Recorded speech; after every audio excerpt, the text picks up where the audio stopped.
welcome back to Krypton's Toy Vault.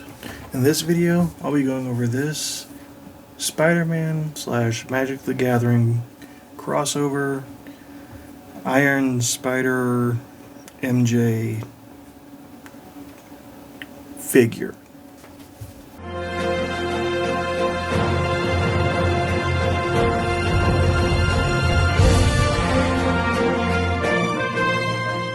Out of the box, this is what she comes with. One pair of fists, one pair of the whipping hands, one extra head sculpt. It's a pretty decent Mary Jane head sculpt. It's not the one I'm going to use. I'm going to end up using this one that came with one of the Phoenix figures. I think it works far better as a Mary Jane than it does as a Jean Grey. So that's what I'll end up using on the stand or on the shelf. It comes with the 4 just awful arms that are reused from the previous Iron Spider figure, and it comes with a 1 Magic the Gathering card. I haven't opened it yet.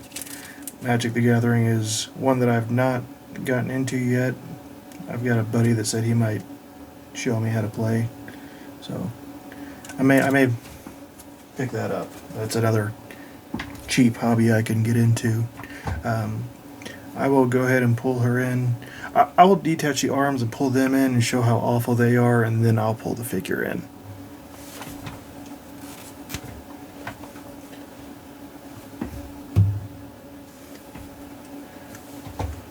These are just solid color, ugly, molded gold swirly plastic, and 2 of the 4 joints are not joints at all and are actually molded in. You can see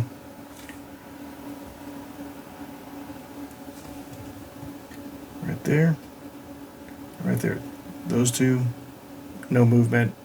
They're bent to a set angle. You cannot change them. Why they reused these instead of the far superior, pun intended, superior Spider-Man tentacle legs, I do not know. Those ones were at least articulated at every joint. They looked a little bit better.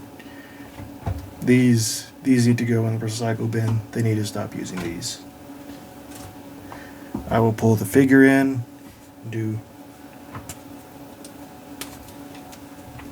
a little closer overview.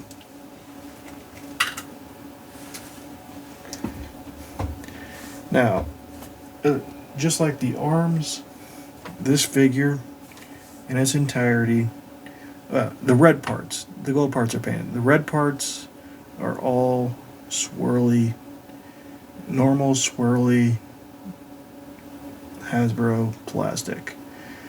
That said, I don't know if it's because this figure is smaller in stature or what, but except for in certain lighting situations, it's a whole lot less egregious with this figure than it has been in the past.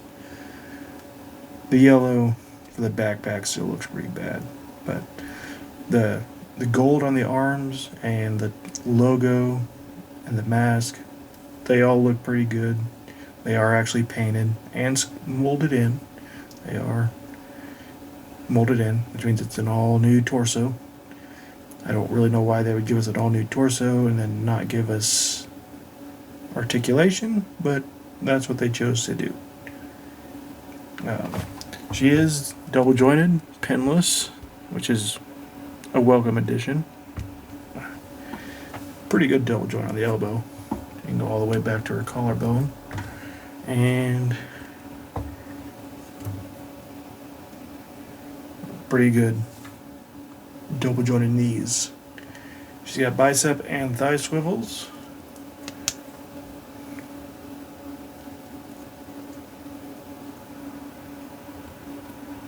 Which is good. That said, she's on a ball joint in the neck. Does pretty good up. okay down, and a little side to side.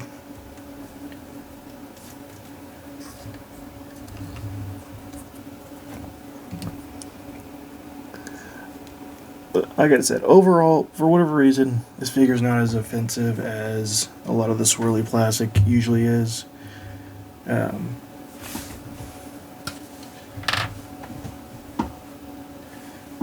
Overall, I actually do really like this figure.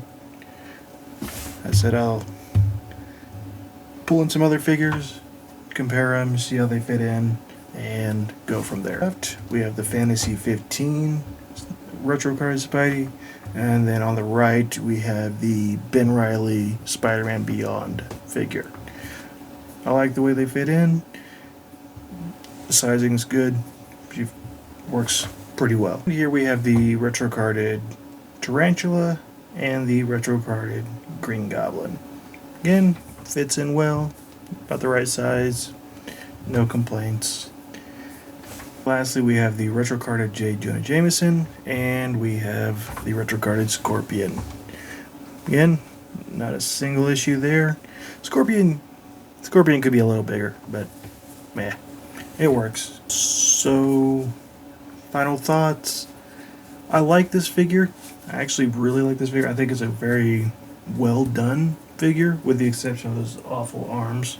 That said, this figure with the Magic the Gathering single card is $40.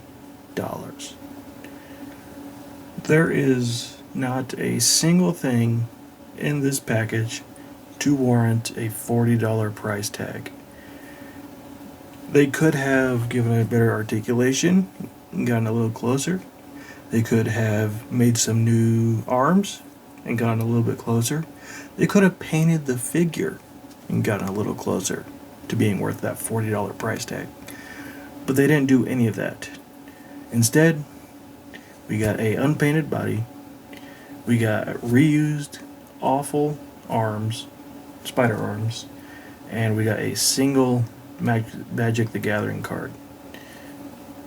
Not to mention a body with no ab crunch. There is... I feel a little fleeced having bought this.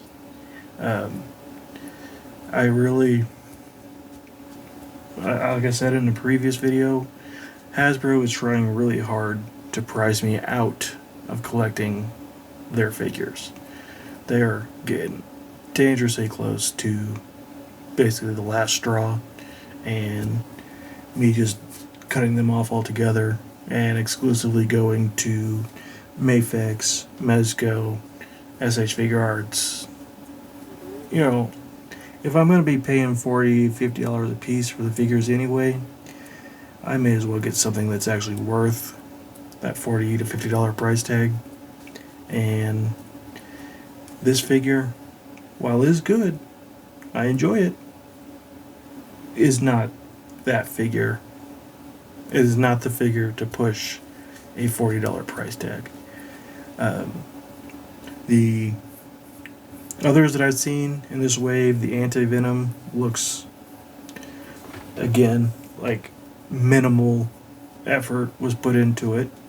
And then the Battle Damage Spidey kind of looks cool, but again, there's no accessories there, or at least not enough accessories to qualify for such a high price tag. The Maximum Spidey was $10 more retail and came with all new body, all new arms, all new legs, all new head sculpt, better articulation than a Mayfix, and a whole bunch of accessories to qualify for that price tag of $50. This figure, they charged $10 less and gave you $20 less worth of stuff, or more. It really started to get a little ridiculous. Okay, rant over. That said, when it comes to the Iron Spider MJ figure from Hasbro, Marvel Legends. That's all I've got to say. This has been Krypton's Toy Vault. I thank you for watching, and I look forward to seeing you next time.